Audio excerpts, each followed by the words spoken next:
based in England, operating in the skies of Western Europe against the German Air Force. This is the P-47, the Thunderbolt, a fast, tough, high-altitude fighter with a dive like its name and an 8-gun blast in its wings. Here is the Lightning, the P-38, master of the air in many theaters of war.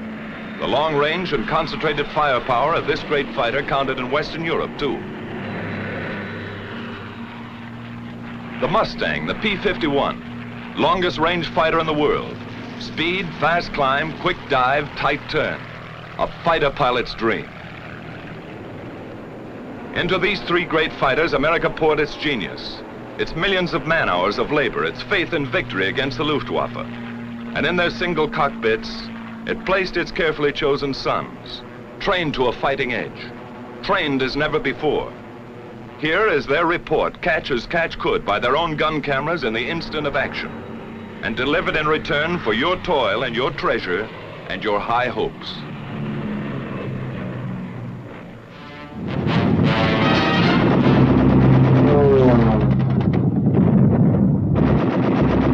Today, the huge missions over Europe must be carefully and elaborately planned. Our flyers can expect any trip to develop into a major air battle.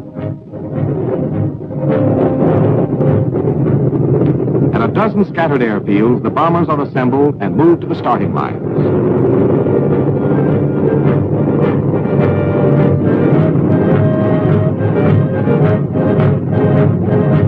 Takeoff time.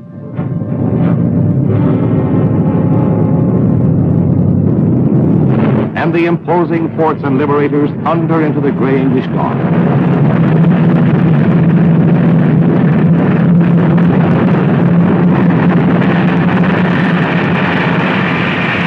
They take off on split-second schedule, for war in the air is so swift that a few moments' error may mean a missed rendezvous.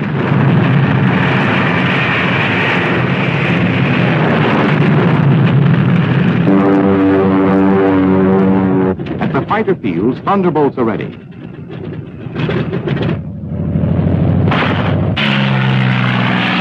set out to meet the bombers, followed by twin-engine Lightnings. The two groups make rendezvous over the English Channel, and with the fighters patrolling the skies around the bomber formation, the Air Armada moves into enemy territory.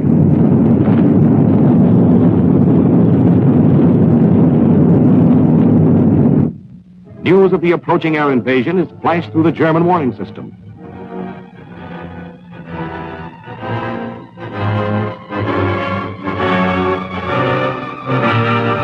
Coastal anti-aircraft batteries fill the skies with high explosives.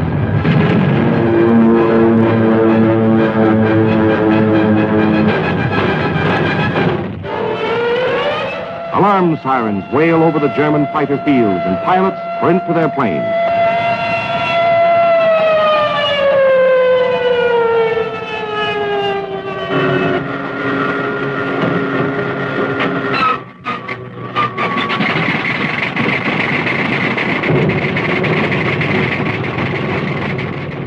In a few minutes, deadly Focke-Wulfs and Me-109s are on their way to challenge our men in planes.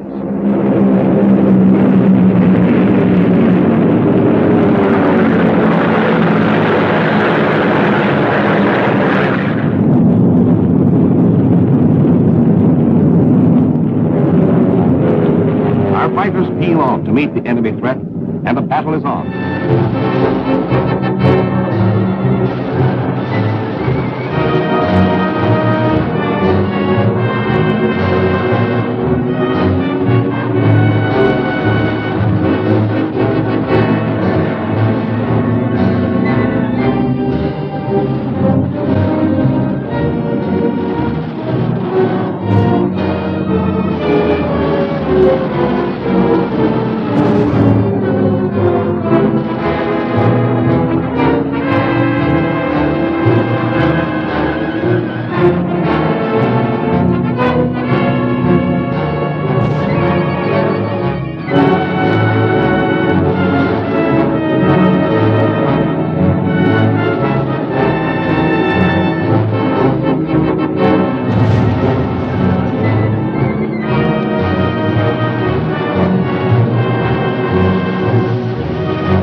our targets according to Allied Air Force priorities.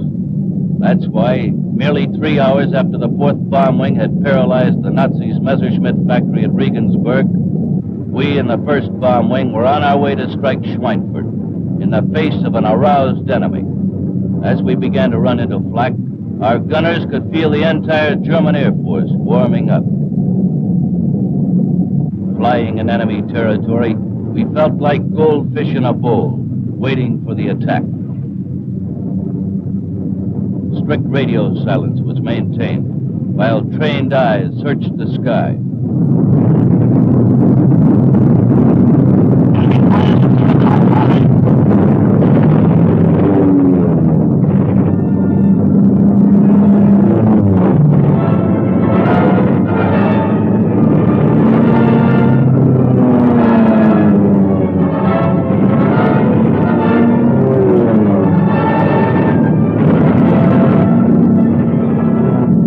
Luftwaffe unleashed every trick. The B-17 suffered the most savage blows since the war began.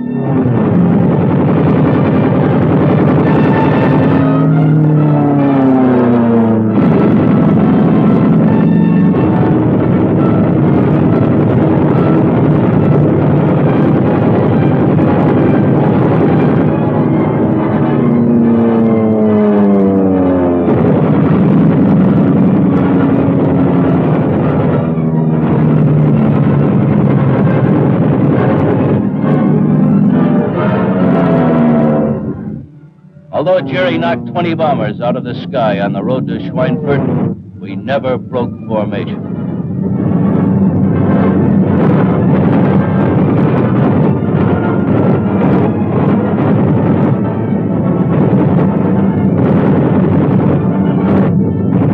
Despite the ferocity of the attack, which extended all the way to and from the target, we pressed forward. Our guns kept burning the enemy out of the sky.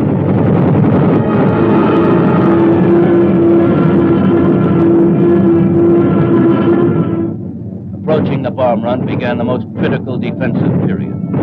Now we divided into smaller groups, sacrificing our mutual defensive firepower to bomb the target most efficiently. The crucial moment. The moment around which the entire mission revolved was now in the steady hands of our bombardiers.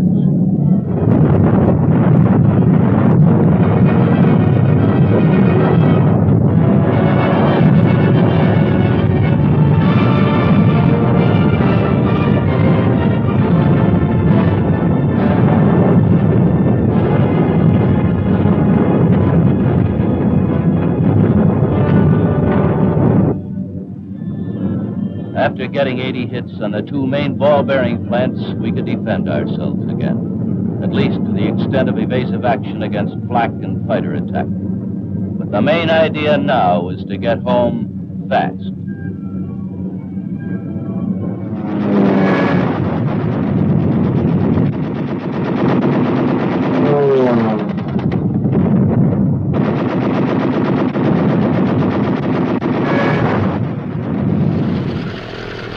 Somewhere out there over enemy territory, near or far on the long route as the bombers go out and come home, each of these fighter formations will make rendezvous with them at a certain point on the exact minute. These thunderbolts climb steadily over the channel and into hostile air. They keep fairly close together to prevent wandering and to save gas, that all-important item for the long-range escort fighter. He can't borrow a couple of coupons over Frankfurt or Cologne. Now they open up into battle formation, fairly line abreast. Each pair, leader and wingman never willingly separated, is a combat element. 4 planes are a flight, 8 a section, 16 a squadron, 3 squadrons a group. All working together because it's teamwork every second or die. Just as simple as that. Close to rendezvous now, and in the distance are the bombers. Advanced formations of the perhaps 100-mile-long armada. The Thunderbolts maneuver for their escort position. Each pilot searches the sky constantly, watching for the main enemy attack which may come near the coast or deep in Germany, or a hit-and-run sneak attack by the enemy's aerial snipers. Red leader to outpost. Bogies at 10 o'clock level. Outpost to red leader. Your bogies look like friendly Spitfires. But these black darts are not friendly. This is red leader. All right, men on the ball. This is it. 109's at 9 o'clock. Yellow leader to outpost. One fog wolf coming in. Outpost to red leader. Can we get them? It's our turn, Chief. Red leader to outpost. White flight drop tanks and attack. Red flight stay up for cover. Yellow flight continue to escort. Red flight gets rid of its long-range wing tanks before the fight. Then down they go. The sneak attackers try to run for it now, but the Thunderbolts are on them.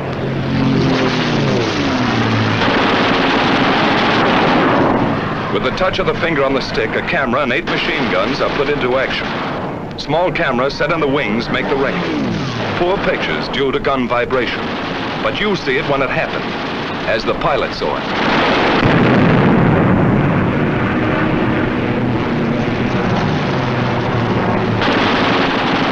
The armor-piercing incendiary 50 caliber ammunition makes a flash when it strikes, and how it strikes.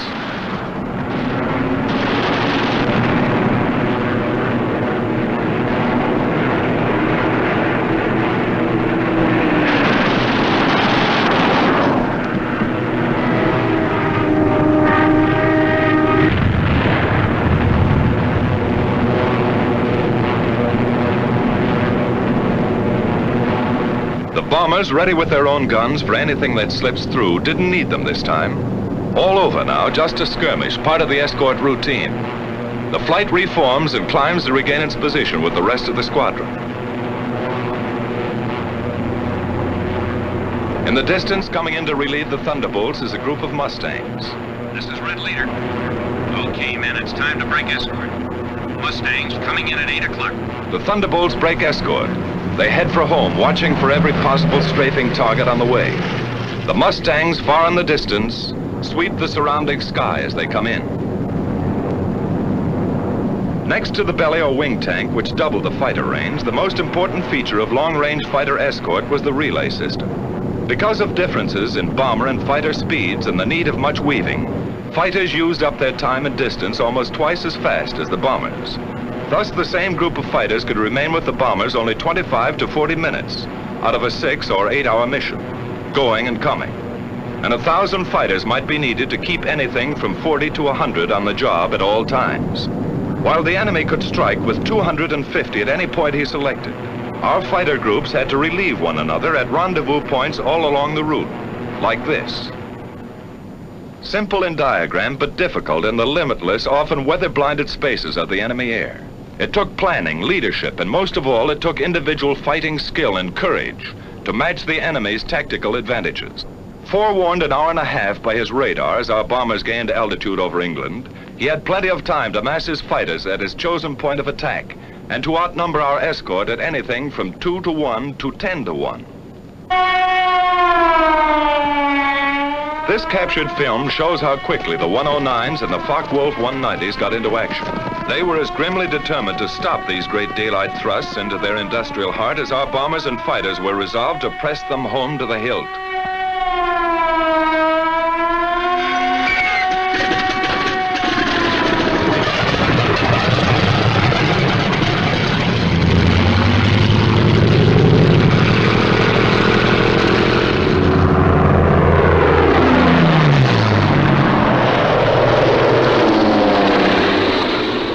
In Germany now, weaving ahead, above, below, and all around the bombers like a screen of destroyers protecting the main fleet. A group of escorting Mustangs watches every corner of the sky. They don't have long to wait.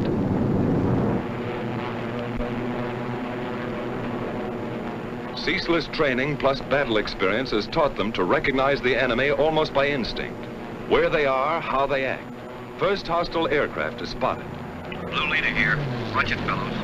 109's at 10 o'clock. The enemy fighters are massing for an attack on the bombers while our pilots watch every move of their very tactics. Yellow leader to blue flight. Looks like they're trying to lead us away from the bombers. Green leader here. You're right. Here comes another. 9 o'clock. Blue leader here. Blue flight drop tanks. Yellow and green flight stay up for cover. The Mustangs drop wing tanks and plunge into the fight.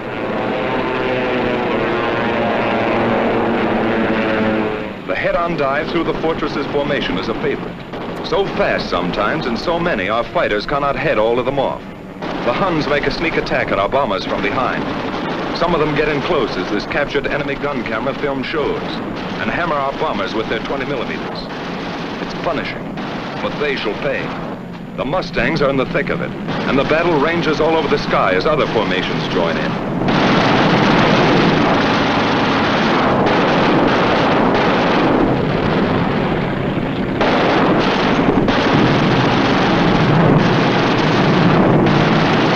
The Jerrys attack in waves and sometimes inflict great damage before they're driven off.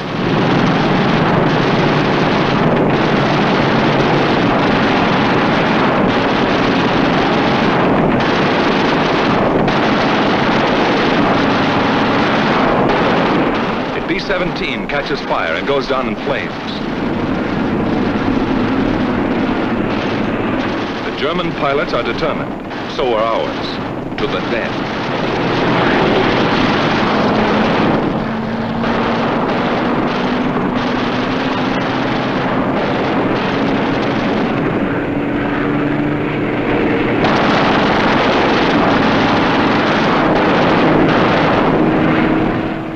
Tail shot off, but still going ahead. And still they come.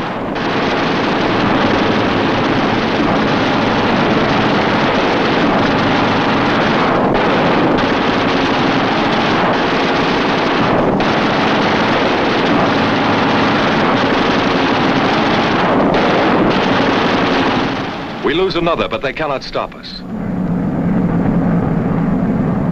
Our fighters, often heavily outnumbered, engage the enemy all over the sky. And this battle is only one of many. Day after day, month after month, Mustang, Thunderbolt, Lightning against the ME-109s and the FW-190s. Our fighters attacked, attacked. 2 into 10, 6 into 50. They broke up the enemy's mass assaults. Then his shattered flights were pounced upon and destroyed individually.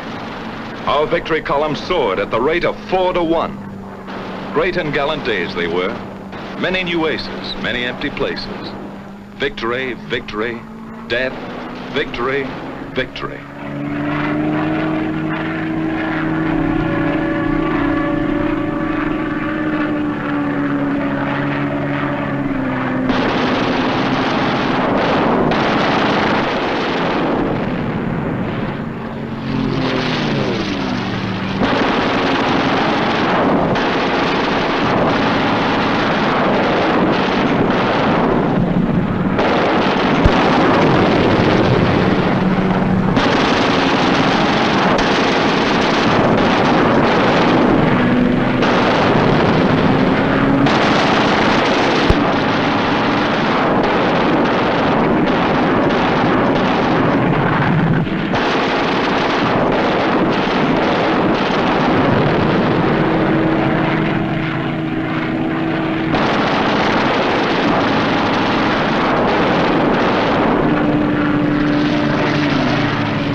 Ever-increasing fleets of fortresses and liberators pressed relentlessly onto their targets. Whenever attacked, they defended themselves with legendary gallantry and effectiveness. If a missed rendezvous or other misadventure, due usually to blinding weather, prevented fighter protection somewhere, they suffered heavy losses. But no American fighter ever failed them because of enemy odds, however great. Never was a mission turned back by enemy action. Early in August, General Twining called a meeting of our group commanders. I've called you in today to discuss future air operations against Pulaski oil refinery. This strategical air force, during the next 3 days, will attack continuously, night and day, with maximum effort against all refineries in the area. We got over Ploesti, all right, but the enemy gave us a warm welcome. They rammed up more than 45,000 rounds of flak. That didn't stop us. During 3 days of smoky air siege, we lost 30 more planes, 23 to flak. But now we had over 100 Mustangs as escorts. The enemy jabbed, and our 51 swooped into the battle.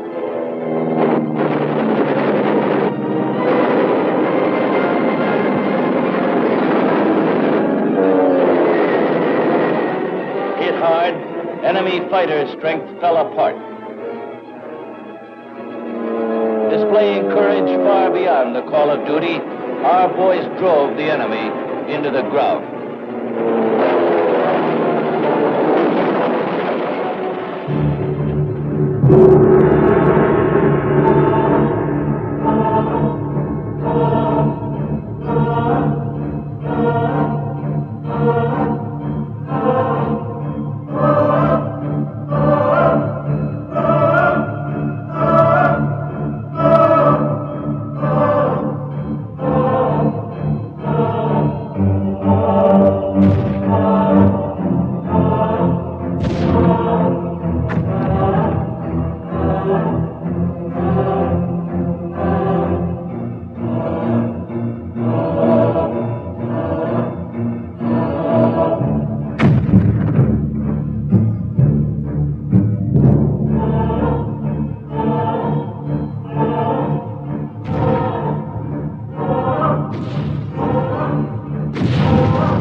and fighter losses, though strikingly less than the enemy's, were heavy.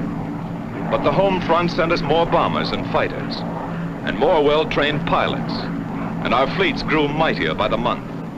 But the enemy first-line operational strength was maintained also. The great air battle of Europe was still undecided. In February 1944, there was a sudden change. Our fighters were ordered to range wider, even at some risk to the bombers, to seek the enemy instead of waiting for him, and above all, to follow him to his destruction. A gigantic fighter battle raged across the European skies, with victories by our fighters alone of 60, 85, over 100 destroyed each day.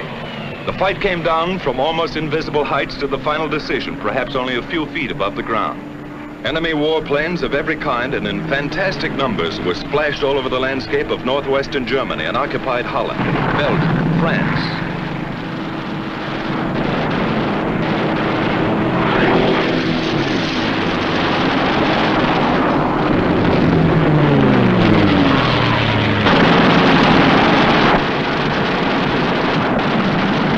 Watch this 190 hit the dust.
Crucial battle. Both sides aware of the coming events and air domination itself at stake. Once again, a better cause, better planning and leadership, better equipment, and beyond everything else, the know-how valor of our fighter pilots gave us victory. Only this time it was decisive. So many of his aircraft exploded over his own forests and housetops, or were driven, flaming wrecks, into the ground. So many of his famous fighter leaders met death at the hands of some grimly determined boy from Illinois, or Wyoming, or wherever, that his morale was shattered. His defense plan was smashed. The Luftwaffe cried, "Enough."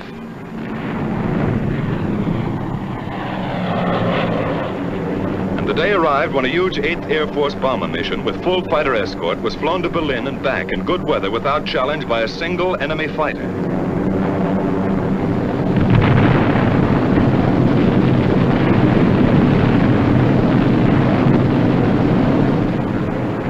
Quickly now, our long-range escort fighters seized their opportunity.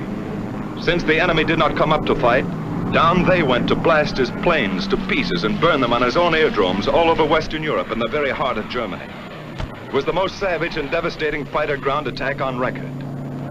Returning from unchallenged escort duty and on many special missions, they burned his aircraft by hundreds, harried him from one airfield to another, forced on him a degree of dispersal ruinous to his efficiency. His frequently intense light flak, Sheets of machine gun fire from flak towers and ground installation cause losses, heavy ones. 4 times as many as the same number of fighters would sustain in aerial combat. These are the films of the victors, and they do not show the cost. But our fighters never flinched, and by their fine courage facing destruction in single-engine planes only a few feet above the ground, 500 miles from their bases, they smashed the heavily concentrated front-line operational strength of the German Air Force forever.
These jerry revetments could be attacked only through the front door.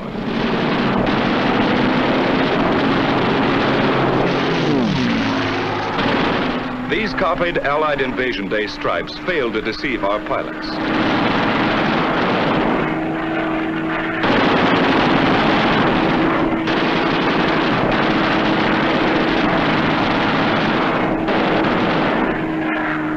The enemy often dispersed his aircraft in the woods fringing his airdromes.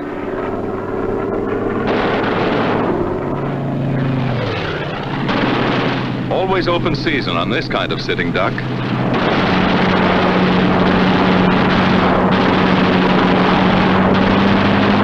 Watch this boy reef it around for another crack.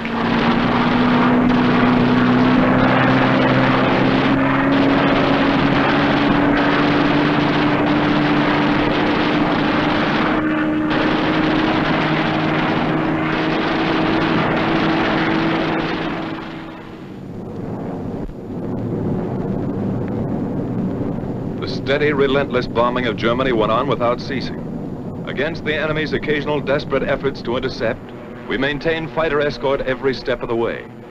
But the sky was ours, and another great opportunity was ours. His teeming, widespread, intricate transportation system. Feeding and supplying the great armies which he counted upon to throw our invasion forces back into the sea. Then something happened.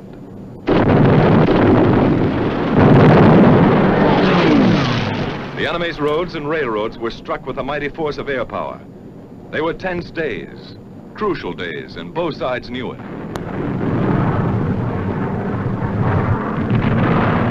Our fighters, freed by their bitterly won victory in the air, became a dominant factor on the ground. These thunderbolts are dive bombers. They strike home. But by far the greatest, the almost paralyzing destruction they inflicted was by the burning, hard-hitting fire of their 50 caliber guns. They exploded locomotives by the thousand and burned freight cars in uncounted numbers. No train in daylight hours was safe. No marshalling yard a haven. The enemy's desperately needed rail transport system was shattered all over the map.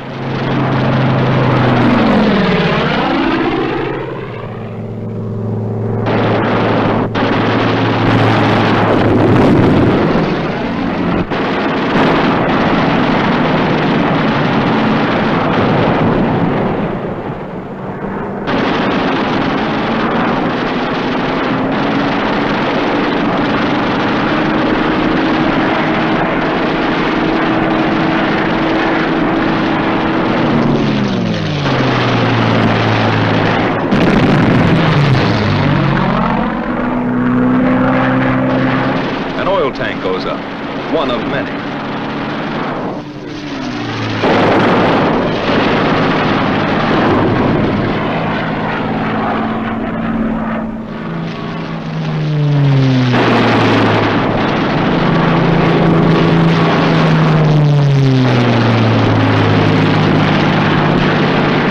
No mistaking gasoline when you hit it.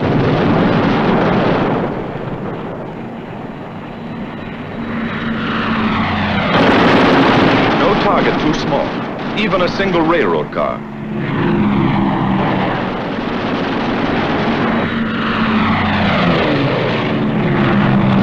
The Hun tried to hide his trains in the woods, but it did not save them.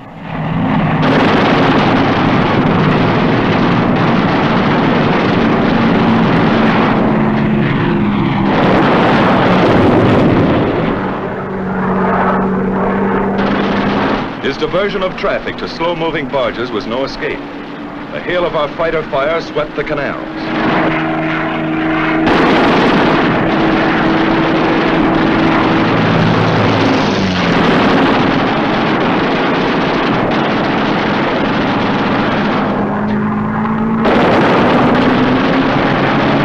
Flak towers like these cause us lots of damage. They took plenty in return. Radio and radar stations came in for a special beating. Flak and machine gun defense was forced upon the enemy wherever he hoped to move. It was intense. Watch these bursts of light flak. Much of it our skillful pilots knew how to avoid. Some of it cost us grievous losses. None of it turned us aside.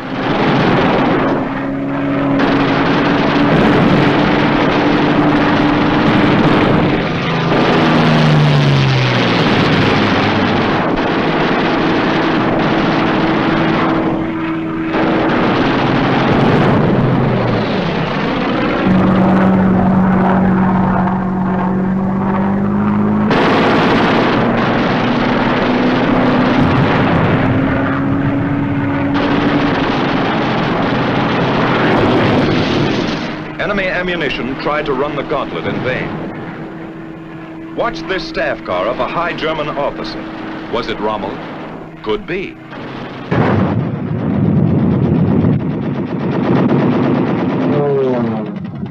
It was at this point that Rommel quit his African command. For the enemy, the situation worsened. Gasoline shortages reduced air operations.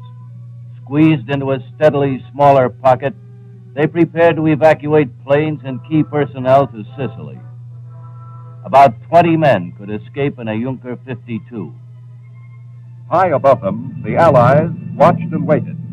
Something big was coming. The German escape plan was put in motion. Near Tunis rose a group of more than 30 heavily armored Me-109 fighters. They were to escort a large fleet of slow-flying 52s.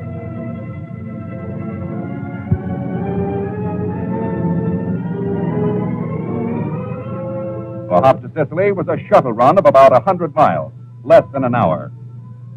100 strong, the transport stretched in a long line on the deck, headed for their Sicilian sanctuary. They didn't get very far. As soon as our 57th Fighter Group spotted them, Captain Jimmy Curl's squad of 13 P-40s dove on the enemy to split them up.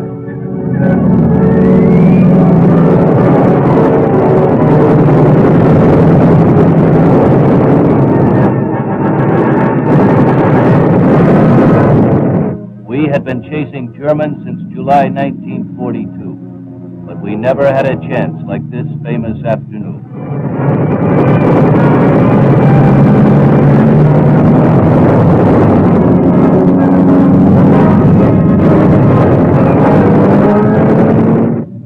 Down below, the transports droned on. If their luck held, the Germans might make a getaway. Their luck ran out.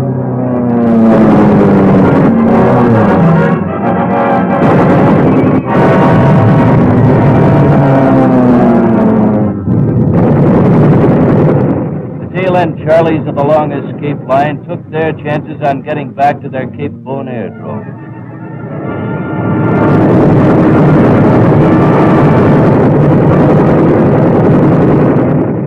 Some of them made it the hard way.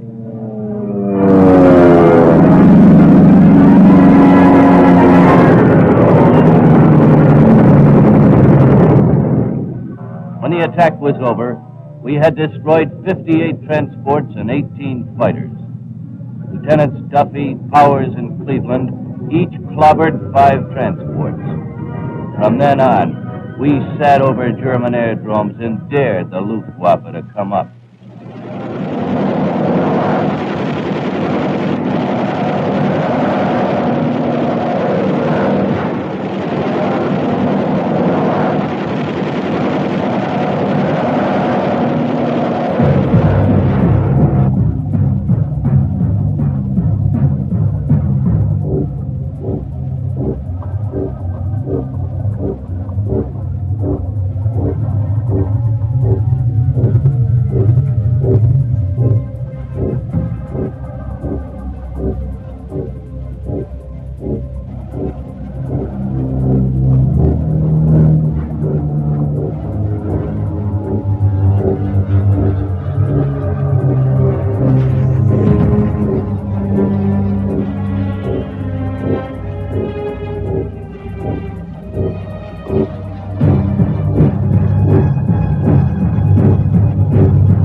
naval and air strength in the Pacific is greater than ever.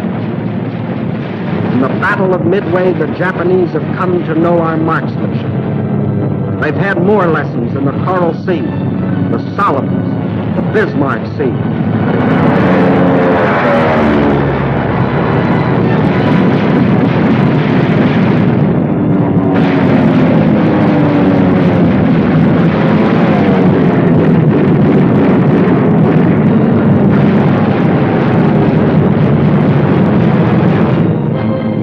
To know our men, too. Men like these, in the traditions of Colin Kelly and Meyer Levin.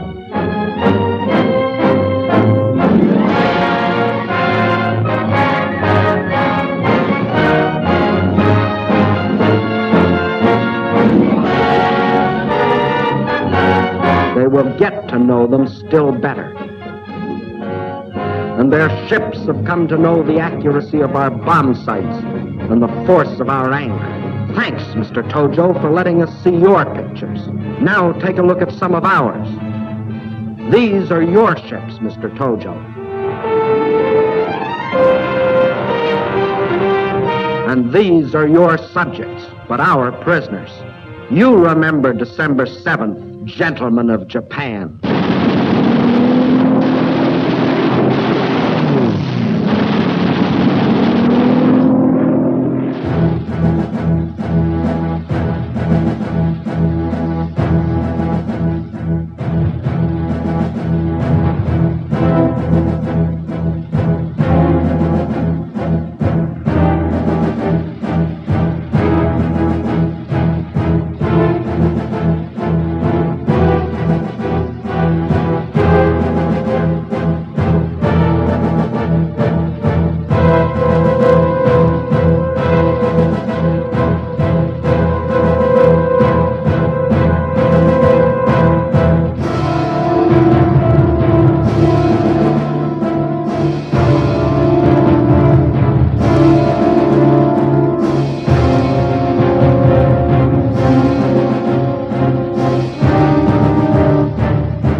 big bombers homeward bound, our P-51s drop down for strafing runs, concentrating on definite objectives from here to the enemy coast. Skimming along at maximum speed, the fighters pair off and go to work cutting vital Jap lifelines, blasting away at communications, radio installations, power lines.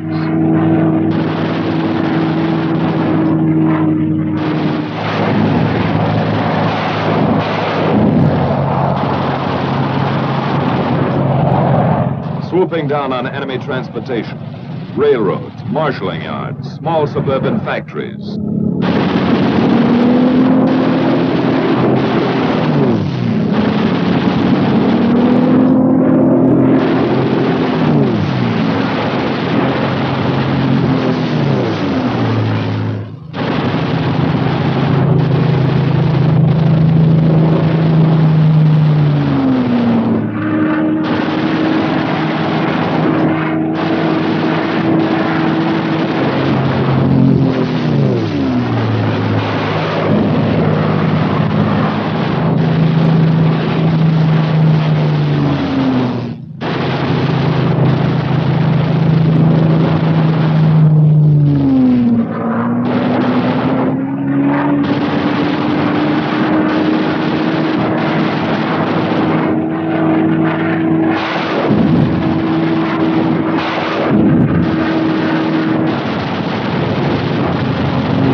And airfields.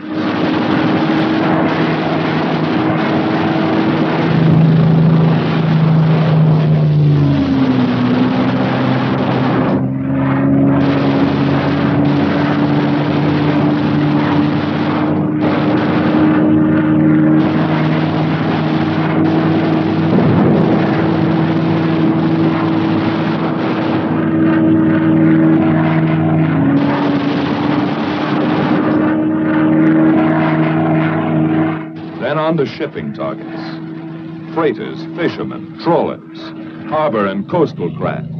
Destroyer or lugger, it's the same enemy.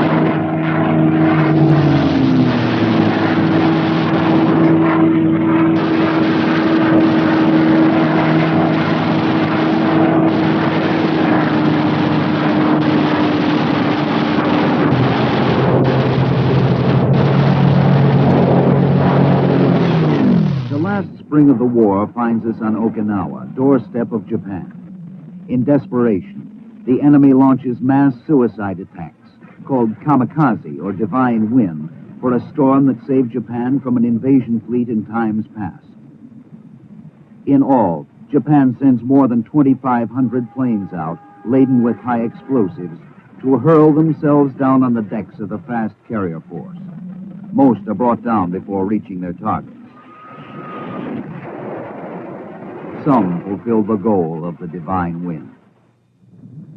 But the task force continues to operate throughout the Pacific and becomes known as the fleet that came to stay. Not one Essex-class carrier is ever sunk, and the Franklin, after bomb hits, explosions, and fires that kill and wound a third of her crew, makes history by sailing 13,000 miles home to New York, the most heavily damaged Navy ship ever to make port under her own power.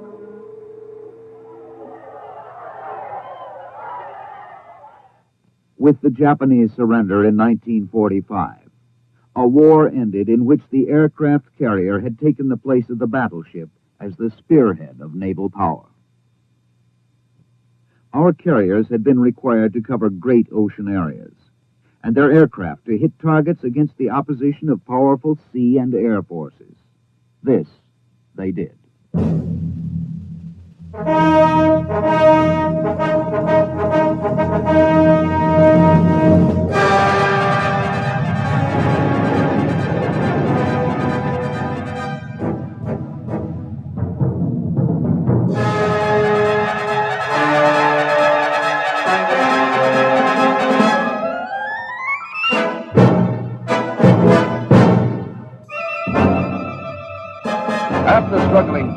housetop altitude, one B-17 with wounded aboard was committed to a crash landing.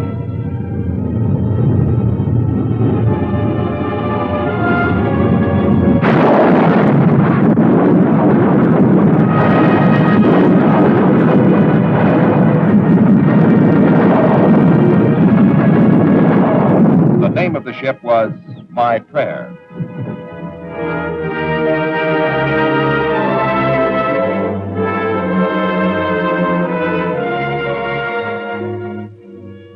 The anniversary battles lost us more men and aircraft in a single day than the 8th Bomber Command had lost in our first 6 months of operations over Europe.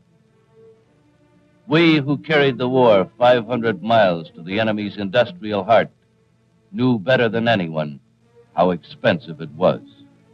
We had lost 60 bombers and their crews. There are remembered names in the mess halls. Major Gerald Johnston, a crack shot. Major Goodson, gallant fighter. Major Dwayne Beeson, great tactician. Captain Eugene O'Neill, one of the best. Major Don Gentili ran up a flaming record. Colonel Don Blakesley, great leader of 4th Group. Major Walker Mahurin, one of the first and best of the great aces. Major Bob Johnson and all his victories. Lieutenant Colonel Gabreski, with a great career. And Colonel Hubert Zemke, famous commander of 56. A score of victories or more on the records of them all. We in the Air Force know the price of victory. Every battle takes its toll of our planes and men.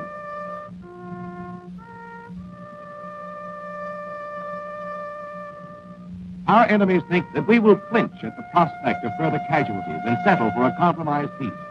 A compromised peace is the secret weapon of the enemy. Our answer is this.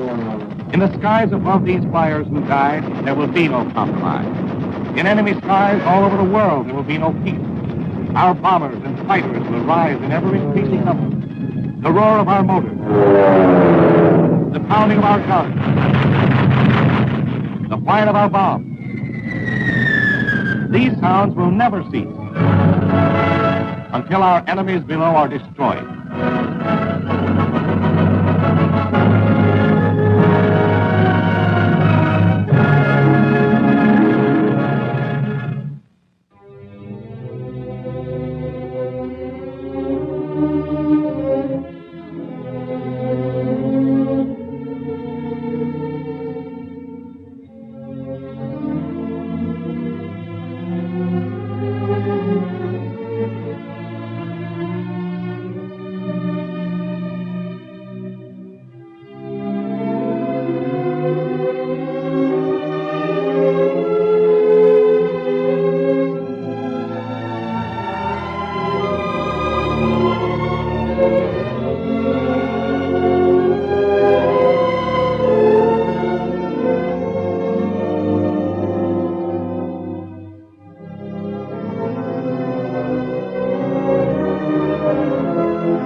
From the battlefronts brought before your eyes.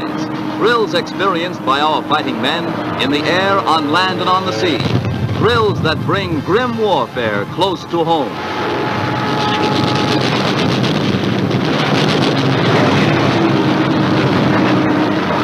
The camera records a smashing defeat of the Mikado's air power in the South Pacific.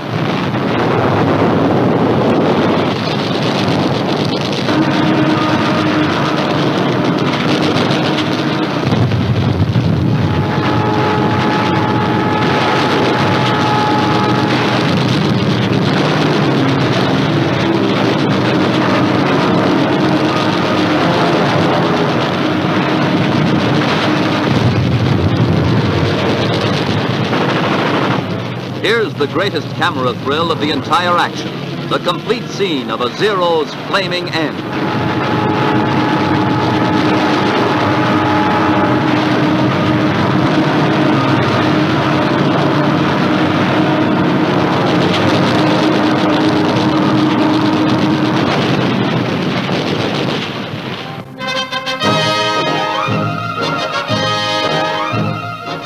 Paratroopers make news and camera thrills on every mission. Glider troops, too, are the thrill makers of modern war, riding the big kites that are towed to their targets. Some sky soldiers get downstairs in a hurry. The glider forces coming in for a landing are always likely to make anybody's heart skip a beat, especially when the big kites hit dangerous ground. Some of them have easy landings, but others need plenty of luck. The real thrill is provided by the spectacular and daring paratroopers. Volunteers, every one of them. They like action and thrills, as the camera plainly reveals when a whole regiment takes to the silk in a mass invasion from the skies.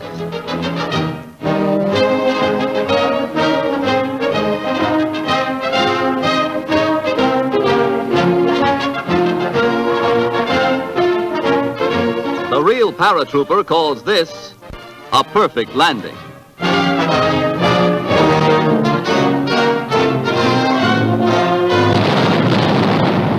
The motion picture camera has never been closer to the deadly fire of enemy guns than in this thrillingly real episode of savage warfare in a South Pacific jungle. The Jap forces are entrenched in strong dugouts and pillboxes only a few yards away. Here come stretcher bearers with a casualty. The battle increases in fury. Through jungle and almost impassable terrain, our ground forces advance, never knowing when a hidden Jap sniper will fire. Our men meet the test of courage and fortitude in some of the most thrilling land action ever recorded.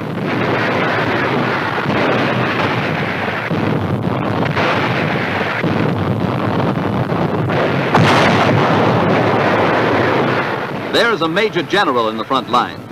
He orders a tank to move up and lead in advance.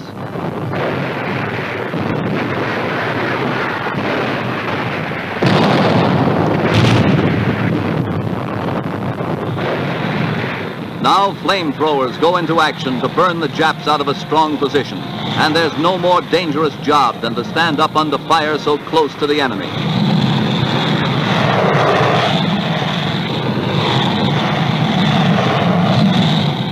Within the next few seconds, a Jap hand grenade will burst on the ground directly in front of the soldier with the flamethrower.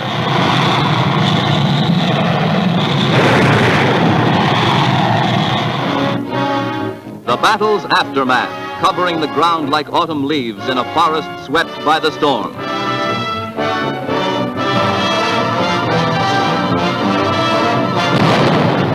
A German camera aboard a U-boat records an attack. The Nazi crew is tense as they come to the surface for another shot. Straight for the target. An American destroyer speeds in to attack. The enemy hears and rigs for diving. Down into the depths to try to escape the oncoming fighting ship.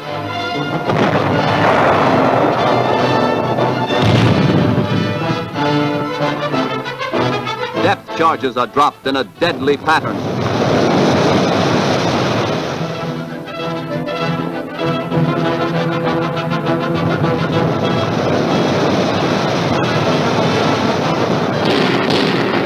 The Nazi is forced to the surface. Immediately, a torrent of gunfire is turned on the crippled sub. It is doomed.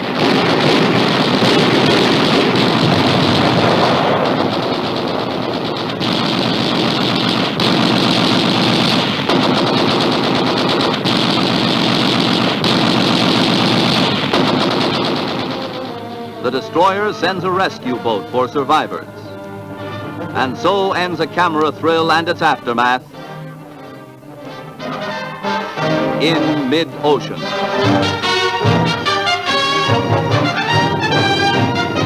Flying further from British bases than the world believed possible, small American fighting planes smashed the Nazi Luftwaffe, their flying fields and ground communications. Railroads throughout Western Europe are paralyzed. A train can't have a foxhole.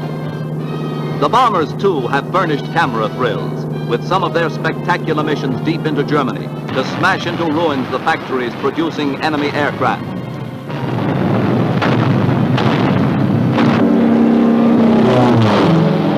Striking suddenly at remote flying fields, marauding fighters swoop down upon hawk Nazi planes. Gun cameras capture thrills on film as other planes are torn into flaming wreckage in air battles over the Reich.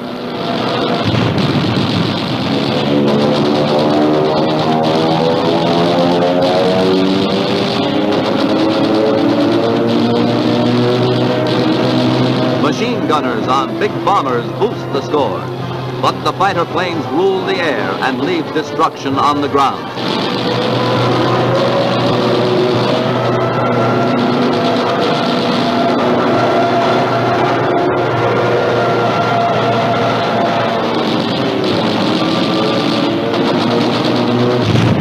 Robots over France are direct targets for our gunners. New weapons of war add to the increasing thrills recorded by intrepid cameramen.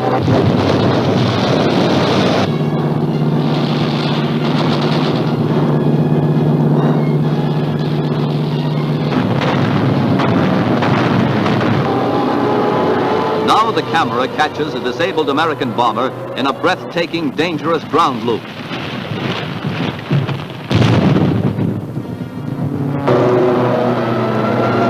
Another accident, this one a tragedy as two dive bombers collide.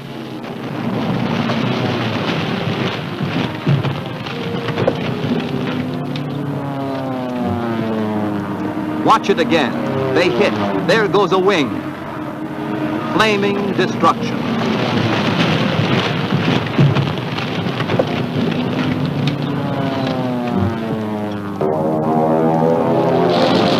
But these things are part of the price that is paid for the skill and perfection which has enabled American heroes of the sky to meet the enemy eye to eye, to outwit and outfight him, and to return victoriously from combat with some of the greatest camera thrills of the war.